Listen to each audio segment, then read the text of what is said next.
गरज कितना बढ़िया बा। अरे कि बजरिया से चुनरी, बजरिया से चुनरी ले ले आई हर राजा हो बजरिया से चुनरी।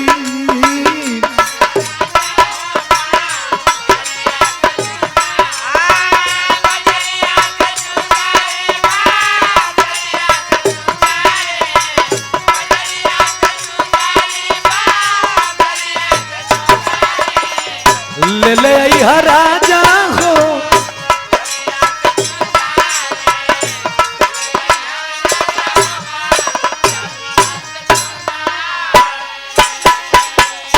आप जितने लोग बैठल हुआ, हमार बड़का बाबू, हमार बड़का भैया, हमार बहन लोग भी सुनत हुई, तब मात्र 10 मिनट समय ले, लेकिन हमें लागत है कि रात भर कभी रहा हमन दोनों भाई का गावल। एगो छोटी को चीज बहुत मजा दे दे, जबान। आदमी जबान के जीभ भी कहेला, एगो जबान जौन वचन आदमी देला। देखा जीभ में एको हड्डी नहीं खे प्रमोद भैया, जीभ में, इंसान का जीभ में एको हड्डी नहीं खे, लेकिन एकरा में इतना ताकत बाकी इहे जीभ, इहे जबान इंसान का हड्डी तुड़वा सके। एकरा में को हड्डी नहीं है ना, लेकिन अगर ये बीख बोल दे तो इंसान का हड्डी टूट जाए, यही जबान से। जबान में इतना पावर बा। दुनिया में आदमी कहेला कि खेत बेचाला, गाड़ी बेचाला, घोड़ा बेचाला, जमीन बेचाला, ई कुल ना बेचाला। एकर मिथ्या, एकर कोनो चीज ना, एकर कोनो वजने ना। हम जौन चीज बताओ थे, ये पैसा, जबान, अरे पैसा, जमीन, घर दुआर, सोना, हीरा जवाहरात से भी बड़का चीज केदार भैया बतावे जाते। हम जौन चीज बताओ थी, कौन मास्टर? बोलिए बिकाला हो, बोलिए बिकाला, दुनिया में आदमी के बोलिए बिकाला, बोलिए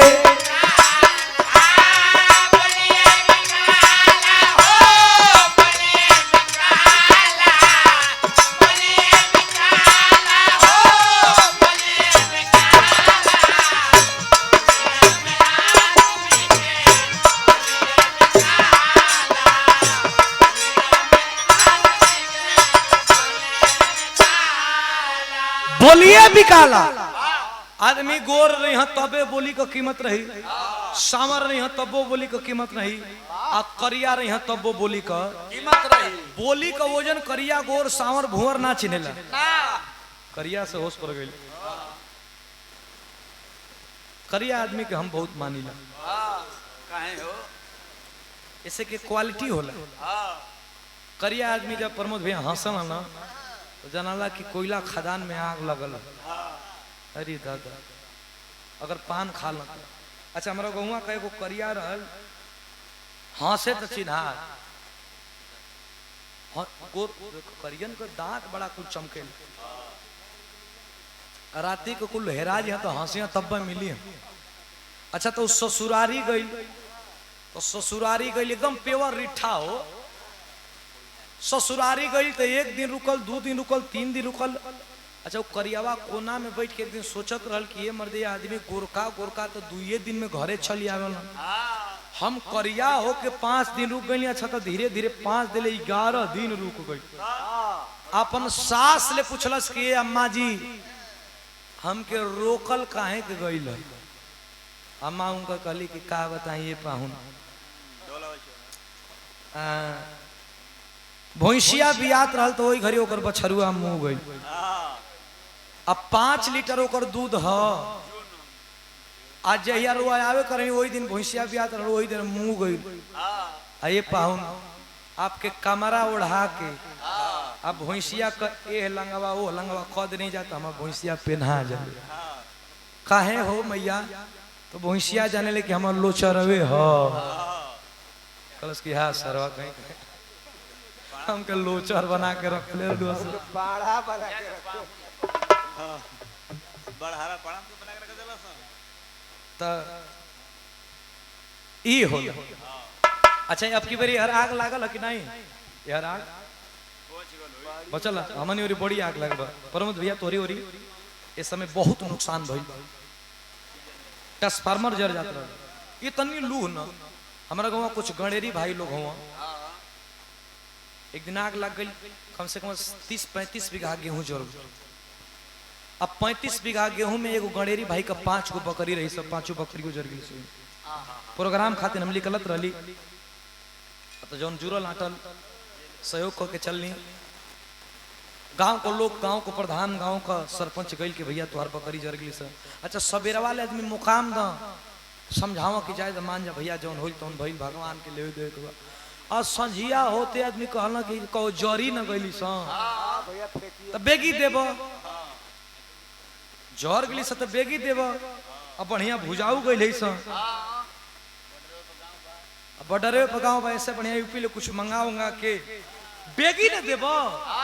गणेरी कलश किला आदमी का जान जा, खसी का जान जा। बताओ हमार सवांग नियन बकरी लिए सजर गिली सही कुछ प्लान। अच्छा तर गांव को 5 गो बढ़िया बढ़िया आदमी मिल के वो 5 बकरियन के समझा बुझा के ले लो, रात भर में खींच दो। बिहान भइल पता आई जब हम कहली का भइल, अरे भैया 5 बकरियन के खा गलना सो मिल के।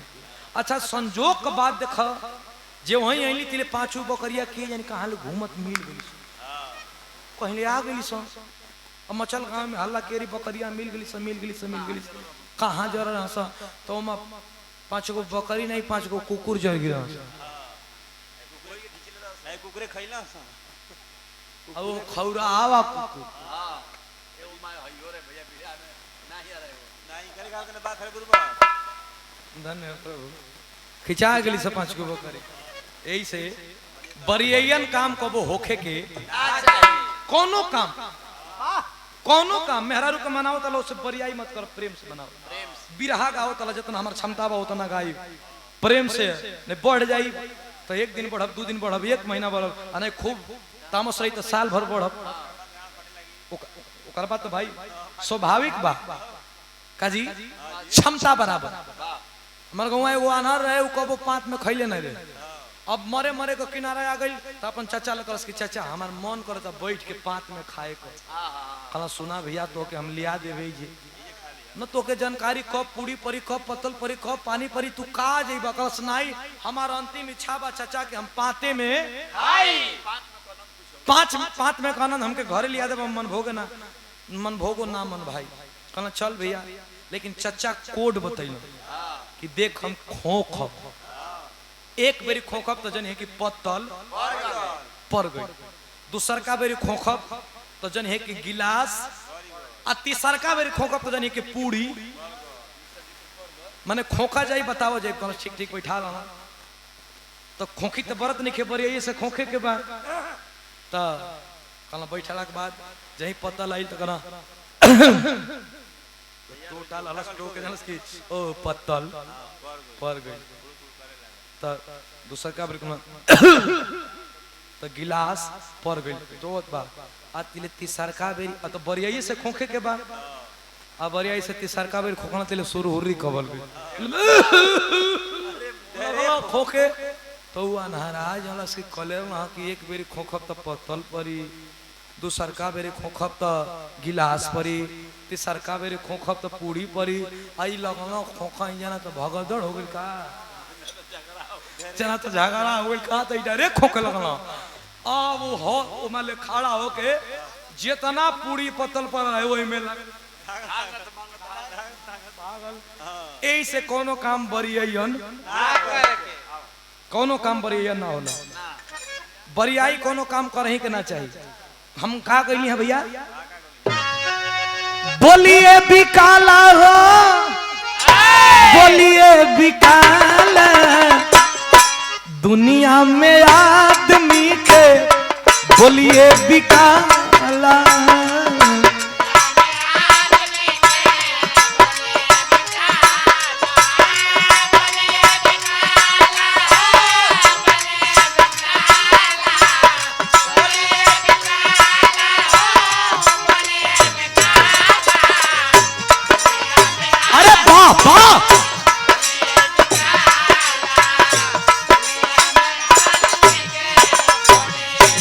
अच्छा बोली बिचाला आ कैसे बोली बिचाला भाई कैसे हई बोली बिचाई बोलाई बिचाई हमार और प्रमोद भैया के बिरहा बा हमने का रेट कुछ और बा बाना जी यही मंच पर यही माइक पर यही समियाना में यही गांव में यही टेंट तम्बू में अगर हमारे गुरुजी चाहे भैया के गुरुजी विजयलाल गुरुजी हैं ओम प्रकाश यादव जी हैं तो उनकर बोली का कीमत कुछ और इहे माइक पर इहे मशीन पर इहे समियाना में इहे लोगवन के बीच में इहे टलिया पर अगर खेसारी पाओ नहीं हम तो उनकर बोली का कीमत कुछ और बा इहे माइक पर इहे मशीन पर इहे लोगवा में अगर अनूप जलोटाई हम तो उनकर बोली का कीमत कुछ और बा इहे माइक मशीन इहे जगह पे भरत शर्मा व्यास जी हैं तो उनकर बोली का कीमत कुछ यही आप लोग देखला मुकेश अंबानी का लड़का का बियाह रहा 2 घंटा का 76 करोड़ नाचे वाली रेहाना 76 करोड़ 2 घंटा में लेके चल गई तो उनकर बोली का कीमत कुछ और बा बोली तो बिचाला दुनिया में और कुछ बिचाला उचाला नहीं हैं सबसे बोले कि बात हमन के बा हो तेरिहन का पहला प्रमाण बोली के ऊपर अरे कि भैया भरत जी रहले भैया भरत जी रहले जग में महान हो सीधा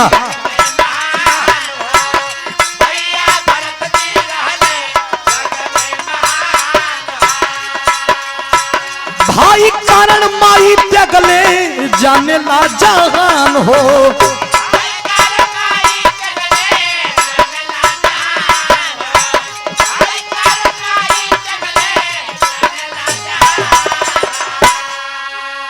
अयोध्या का राजा दशरथ का 4 लड़का और 4 लड़कन में सबसे बड़का लड़का का नाम राम और राम जी का बाबू दशरथ कैकई के वरदान दे दहलन प्रेम में पड़ के वरदान कहिए कर लेकिन 3 वरदान दहलन देवासुर संग्राम का वरदान ले लली कि राम के 14 वर्ष के वनवास हमारे बेटा भरत के राजगद्दी। अच्छा राम जी 14 वनवास बोली का चलते काहे कि हमार बाबू को ले बान माई से तो रघुकुल रीत सदा चली आई प्राण जाई पर चले रहते तो ना गई रहते कोनो केस फौजदारी थोड़े भई रही कुछ नहीं भई लेकिन जबान को कीमत रखे के कैसे अरे कि बोली ऐसे ही तो कोई दुश्मन कहा बोलिए से हित बोलिए से दुश्मन प्रमोद भैया सुत गए कहा में नहीं हमके बढ़िया से बोलत हो तो प्यार है आ काले बेकार से बोले लगो तो तू कुछ हो हम तो कुछ जानब नहीं बोलिए से हित कोई दुश्मन कहाला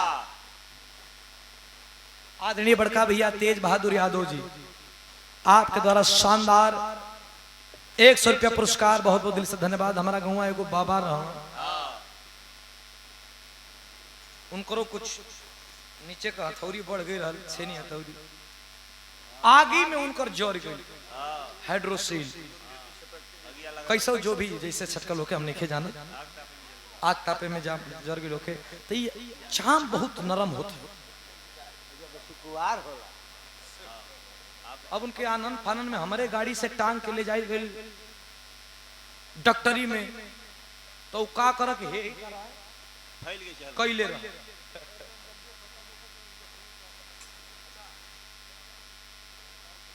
झटके में मार देगा सुबेदार आपका भाई सामने आदरणीय हमारे तेज बहादुर भैया का बड़का भैया सुबेदार भैया जी की तरफ से आशीर्वाद आइल बा बहुत झटके में समय हो अब समय का तो बंदी का समय है लेकिन भैया को गा दी पुरस्कार कोट कोट प्रणाम। तो बाबा का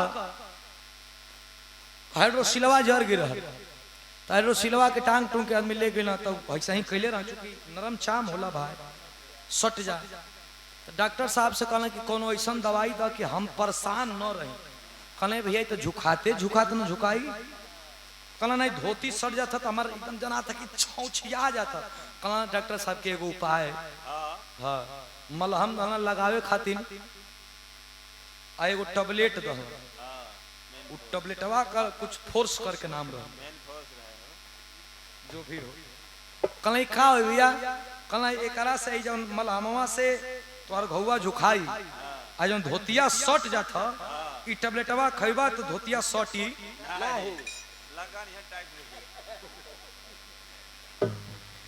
कहना धन्य है वाह क्या कहना ये होना चाहिए पहली बंद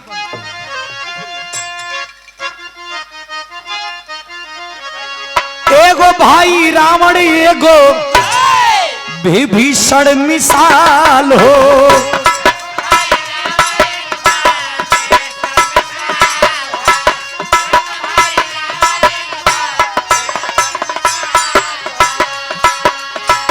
बोलिए के कारण गईले लंका से निकाल हो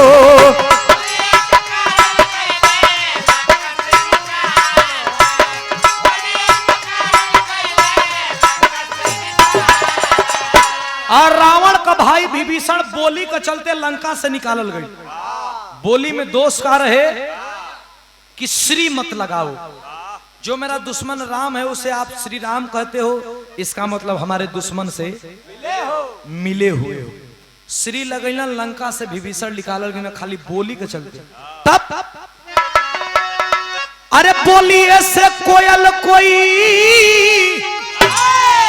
कौआ कहाल करिया रंग का कोयलियो होले करिया रंग का कौवो होला लेकिन बोली बतावे ले कि कौआ कौन है कोयल बोली बतावे ले बोली ऐसे कोयल कोई अरे कौआ कहाल दुनिया में आदमी के बोलिए बिचारा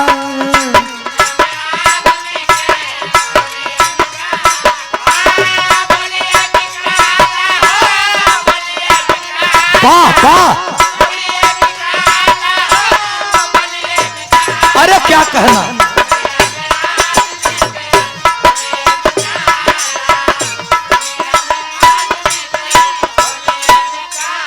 बोलिए से कोयल कोई कौआ एक लाइन बोली के ऊपर कवि जी का जबरदस्त खोजबा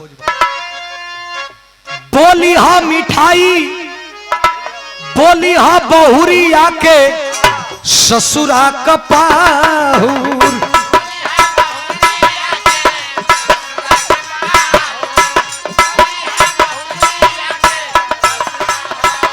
केहू का निकल लागे केहू का माहूर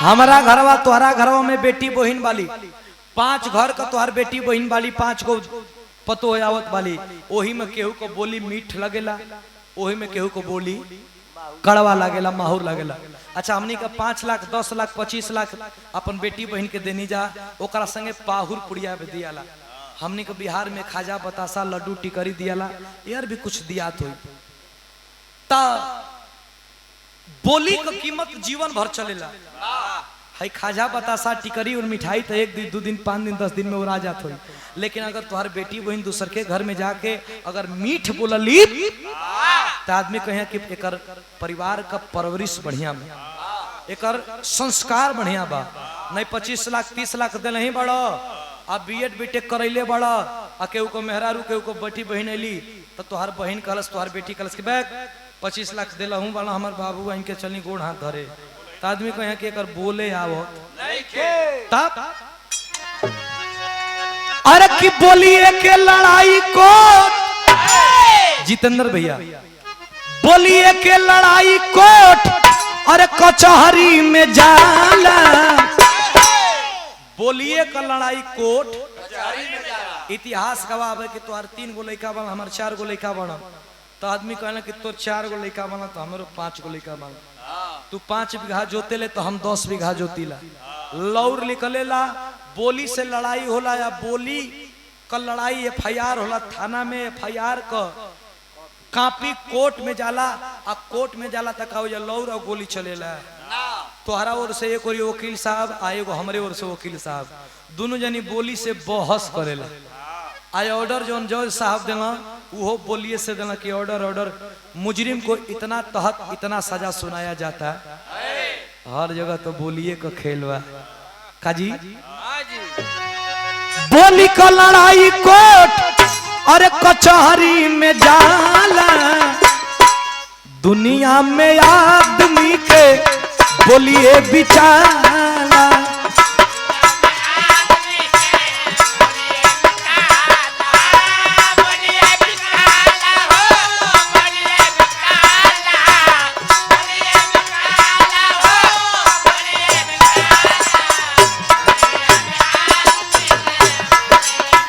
एक बंदौर बोली हम मिठाई जदी बोलबू जे प्यार से, प्रमोद डार्लिंग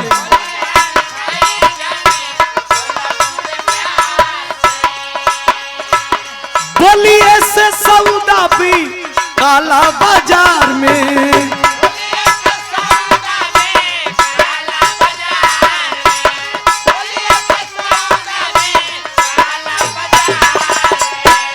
आप लोग कहवा के बिहरिया बुर्बक बोली से सौदा कैसे भैया बिचाला? आदमी पैसा ले किने ला बिचाल।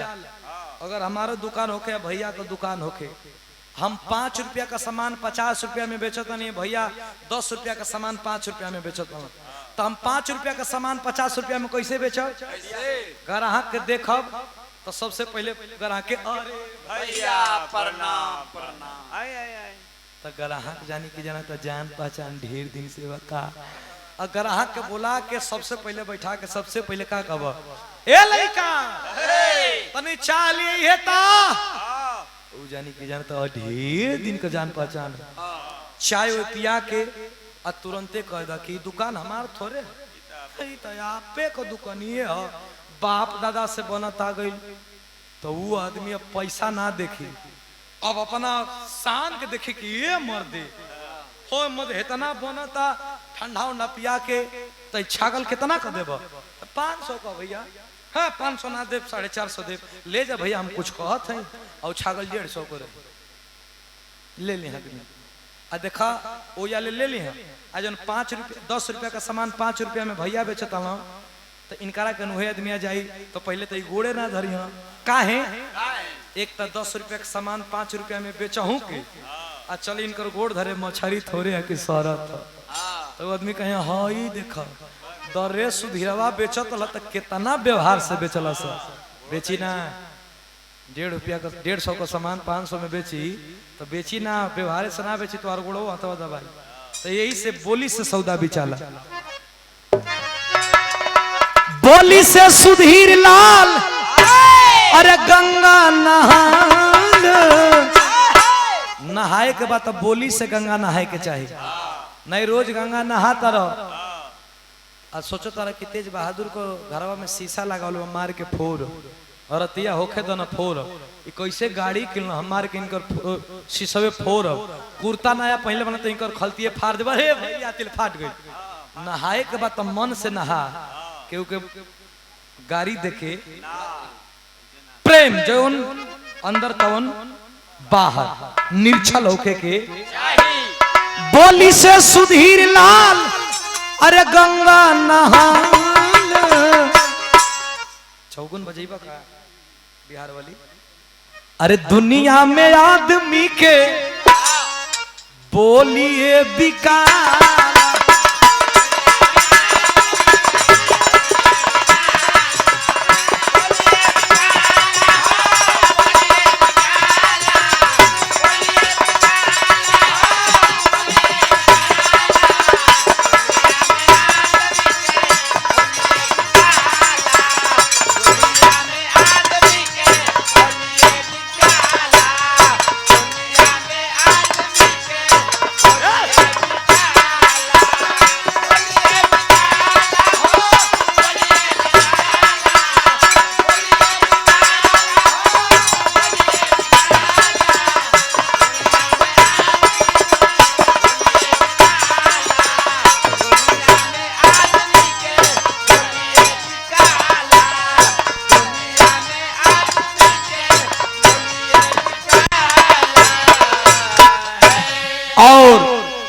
तेज बहादुर यादव